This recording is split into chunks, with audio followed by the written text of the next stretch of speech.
हनुमान जी, इन्होंने बालपन में सूरज को निगल लिया। सूर्य को, सूर्य यानी चेतना। हर बच्चा अपने बालपन में वो अपनी चेतना को निगल लेता है।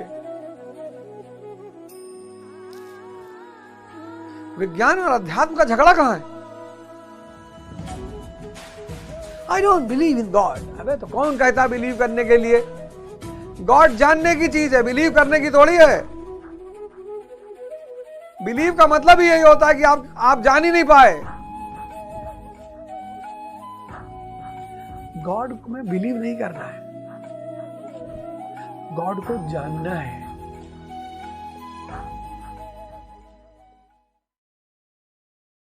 जय हिंद फ्रेंड्स, गुरुदेव भगवान की चरणों में सादर नमन, सादर प्रणाम। धर्म की एक ऐसी व्याख्या मैं आपको सुना रहा हूं जो आपको सारे अंधकार से बाहर निकाल लेगी। एक्चुअली हुआ क्या, ऐसा हुआ, ऐसी घटना क्यों घटी, आज धर्म को लेकर इतनी सारी दिक्कतें क्यों हैं? हमारा जो इतिहास है वो दो भागों में विभाजित है। एक है प्री मॉडर्न एज, आधुनिक युग से पूर्व, आधुनिक युग से पूर्व, और दूसरा है आधुनिक युग यानी मॉडर्न एज। ये जो आधुनिक युग से पूर्व की दुनिया थी, इसमें धर्म संविधान था, बड़ी भूमिका थी इसकी। शिक्षा, कानून सब इसके अधीन था, सब। लेकिन आधुनिक युग में क्या हुआ? मानव रचित संविधान, मानव रचित संविधान। अब यह हुआ कि भाई धर्म जो है शोषण का कारण था, और धर्म यानी पाखंड। यह बात काफी हद तक सही है कि धर्म में पाखंड का बड़ा स्थान है, यह बात काफी हद तक सही है। लेकिन इसका मतलब यह नहीं है कि धर्म का मतलब कुछ नहीं होता। तो जब मानव रचित संविधान आया, तो यह मानव रचित संविधान किस पे आया? मानवतावाद पर आधारित आया। मानवतावाद और तर्क, बुद्धिवाद, रैशनलिज्म। यह बहुत बड़ी व्याख्या मैं आपको बता रहा हूं, आप इसको समझिए कि सारी गड़बड़ी हुई कहां। अब चूंकि आधुनिक युग से पूर्व धर्म संविधान था, सब कुछ धर्म के द्वारा संचालित होता था, इसलिए राजा के बाद पुरोहित का महत्व होता था। अब क्या हुआ कि आधुनिक युग में क्या हुआ कि मानव रचित संविधान किस पर आधारित? मानवतावाद, ह्यूमनिज्म और बुद्धिवाद, रैशनलिज्म, कि जो इंसान के लिए अच्छा है और जो बुद्धि सहमत है, बस वही माना जाएगा। जैसे फॉर एग्जाम्पल, अब हनुमान चालीसा कहती कि बाल इस समय रवि भक्ष लिहो, तब तीनों लोक भयो अंधियारो।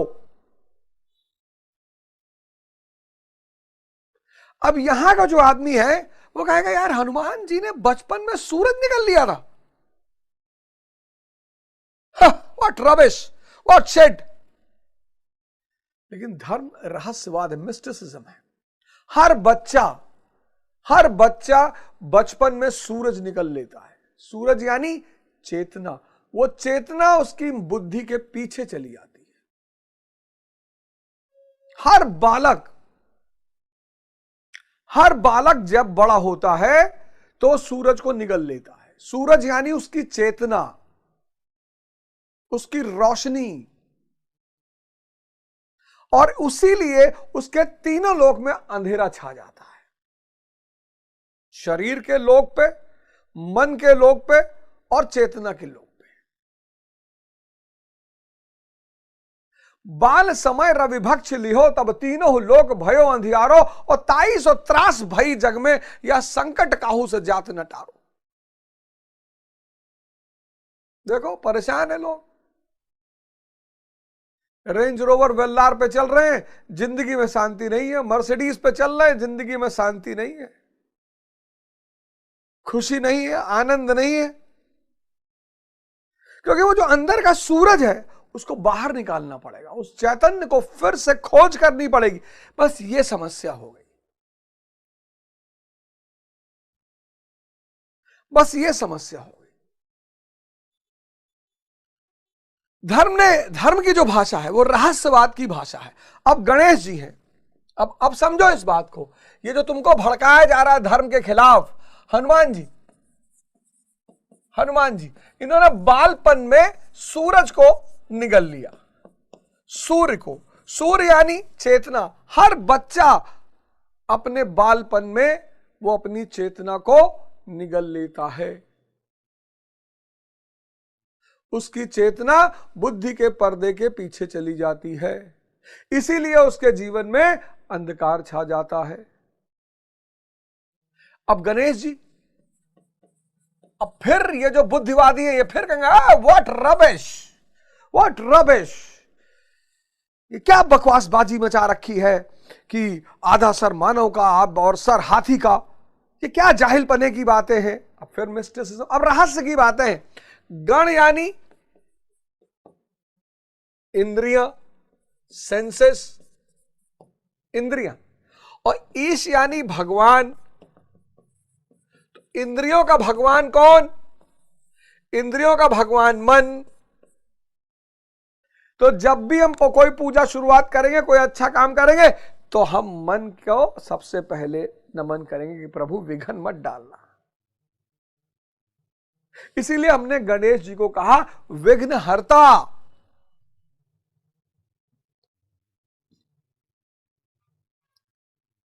लेकिन ये जो तथाकथित पढ़े लिखे लोग हैं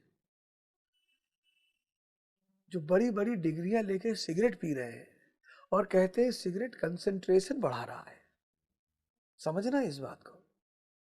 ये तथाकथित पढ़े लिखे लोग हैं, बड़े बड़े यूनिवर्सिटियों से, स्टैनफोर्ड, हार्वर्ड, टेक्सास, बड़े प्यार से बोलते हैं Texas.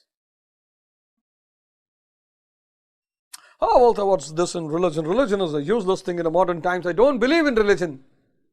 Sir, you don't understand religion.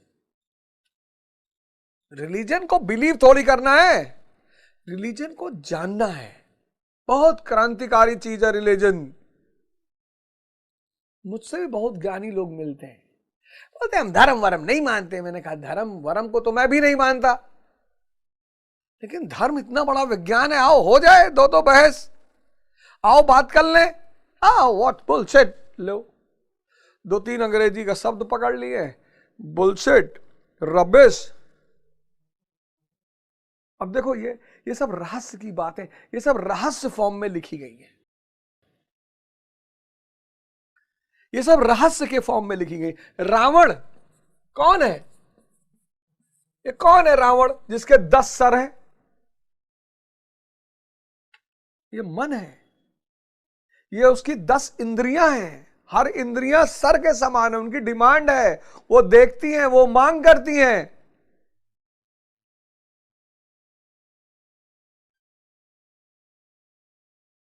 इस विज्ञान को समझने के लिए इसके अलग वैज्ञानिक हैं।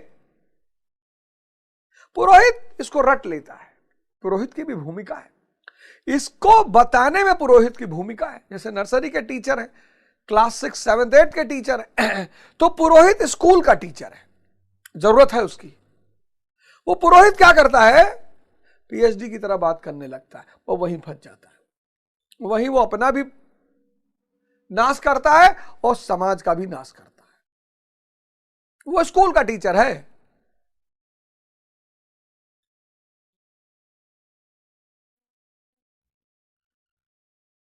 तो धीरे धीरे लोगों के सामने धर्म का जो मूल महत्व था, इंद्रियों से चेतना की तरफ आना। पिछला एपिसोड आशा करता हूं आपके लिए बड़ा महत्वपूर्ण रहा होगा, बहुत महत्वपूर्ण। इष्ट चिंतन बनाइए, कोई इष्ट जिससे कि विषय चिंतन से आप दूर जा सके, आपकी बुद्धि का विकास हो सके, विजडम पैदा हो जाए, विवेक पैदा हो जाए, और वो विवेक आपके जीवन की रोशनी को जला दे। आप स्वाद के लिए ना खाएं, आप स्वास्थ्य के लिए खाएं। आप भोग के लिए विवाह ना करें, आप भाव के लिए विवाह करें। आप शक्ति प्राप्त शोषण के लिए ना करें, सेवा के लिए करें।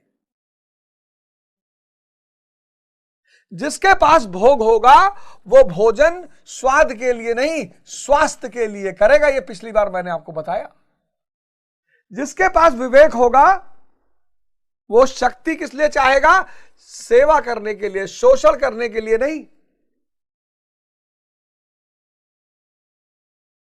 जिसके पास विवेक होगा वो विवाह करेगा भाव के लिए, भोग के लिए नहीं। जिसके पास विवेक होगा वो शिक्षा लेगा ज्ञान के लिए, धन के लिए नहीं। धन तो ज्ञान का बाई प्रोडक्ट है। ये देखो, ये विवेक, विजडम। जिसके पास विवेक है उसके लिए भोजन किस लिए है? स्वास्थ्य के लिए।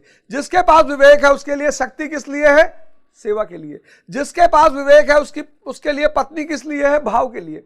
जिसके पास विवेक है उसके लिए ज्ञान किस लिए है? शिक्षा किस लिए है? ज्ञान के लिए।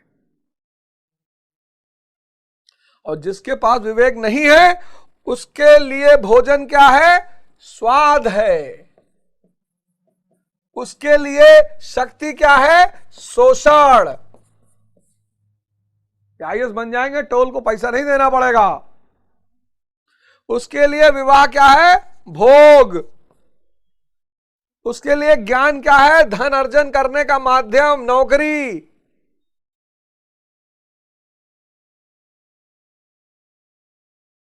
इसलिए कहता हूं ध्यान करो। ध्यान करोगे तो क्या पैदा हो जाएगा? विवेक पैदा हो जाएगा। और यह विवेक रूपी रोशनी तुम्हारे जीवन के अंधकार को मिटा देगी। कैसे?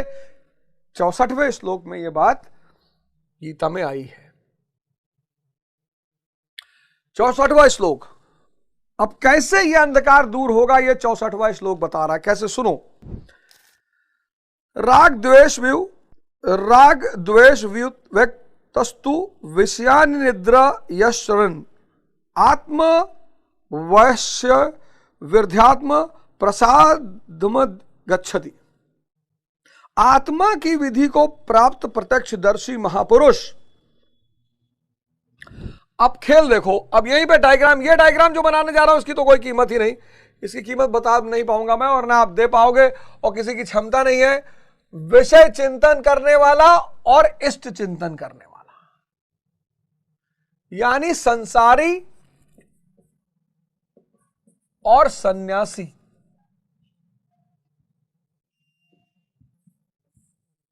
संसारी और सन्यासी। और सरल भाषा में कहे तो अवध ओझा संसारी और महाराज भगवान अड़गड़ानंद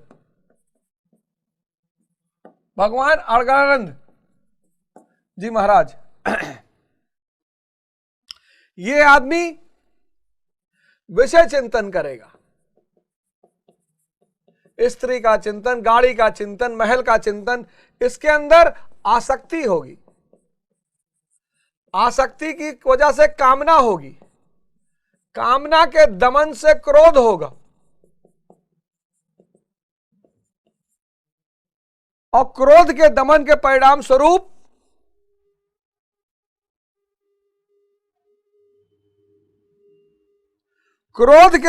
परिणाम स्वरूप अविवेक, मूढ़ता। अविवेक के परिणाम स्वरूप स्मरण शक्ति भ्रमित होगी।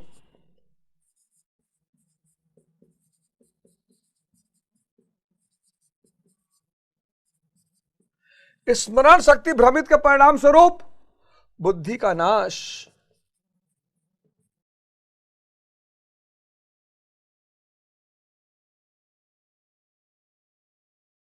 और सारा अंधकार। लेकिन भगवान जागृत है, महाराज अड़गड़ानंद जागृत है। तो अब इनका लक्षण क्या होगा? दोनों लक्षण समझाए। अब इनका लक्षण, आत्मा की विधि को प्राप्त प्रत्यक्षदर्शी महापुरुष राग द्वेष से रहित राग द्वेष से रहित, राग द्वेष से रहित।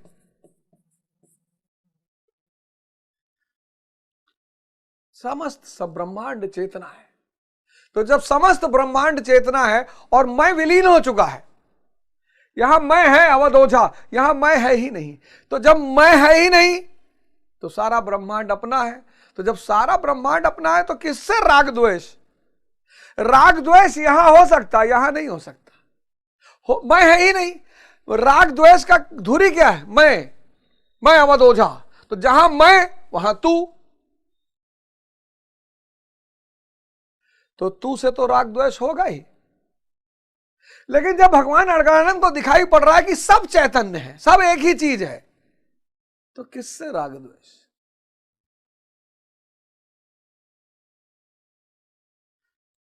जागृत पुरुष के अंदर राग द्वेष नहीं होता, होने की बात ही नहीं। भाषा की कुछ सीमाएं हैं, इसीलिए भाषा कभी कभी बड़ा दुविधा पैदा करती है। जो चेतना पे आ गया, भगवान राम, मैंने कहा ना, आपको कभी कभी लगता होगा कि भगवान बुद्ध, भगवान महावीर, भगवान कबीर, भगवान दादू, भगवान गुरु नानक के पास कुछ भी नहीं है। ब्रह्मांड है पूरा। आप भिख मंगे हो, आप जाते हो उनके पास, प्रभु आशीर्वाद लेने आए। मैंने मर्सिडीज में बैठ के अगर आशीर्वाद लेना पड़ रहा है एक ऐसे आदमी से जिसके पैर में चप्पल नहीं है, तो तुम समझ सकते हो उसके पास कोई कितनी बड़ी चीज होगी। राग द्वेष, चेतना, समस्त ब्रह्मांड उसका है, सब वही। जहां देखता हूं वहां तू ही तू है, न तेरी सी खुशबू या तेरी सी बू है, सब कुछ वही है। तो राग द्वेष नहीं होगा।